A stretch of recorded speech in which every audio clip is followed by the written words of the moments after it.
Біз қаланың келбетін сақтап қалуымыз керек. Астанада әлемнің ең үздік сәулет үлгілері қолданылу керек.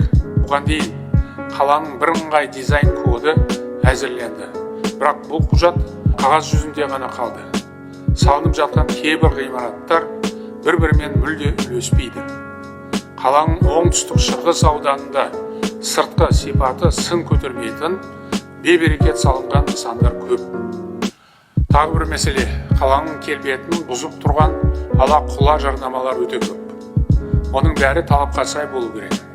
Сондай-ақ қалада орынсыз құрылыс жұмыстары көбейіп кетті. Яғни үйлердің арасына ғимарат салына беретін болды. Мысалы, Олимп Палас 2 тұрғын үйінің ауласындағы ойын алаңының орнына зәулім кеңсе салынған. Мұндай құрылысты біржола доғару керек. Әйтпесе, шешім қабылдаған тиісті лауазым иелері жемқорлыққа байланысты жауапқа тартылады. Үкіметке нақты шешім қабылдауды тапсырамын.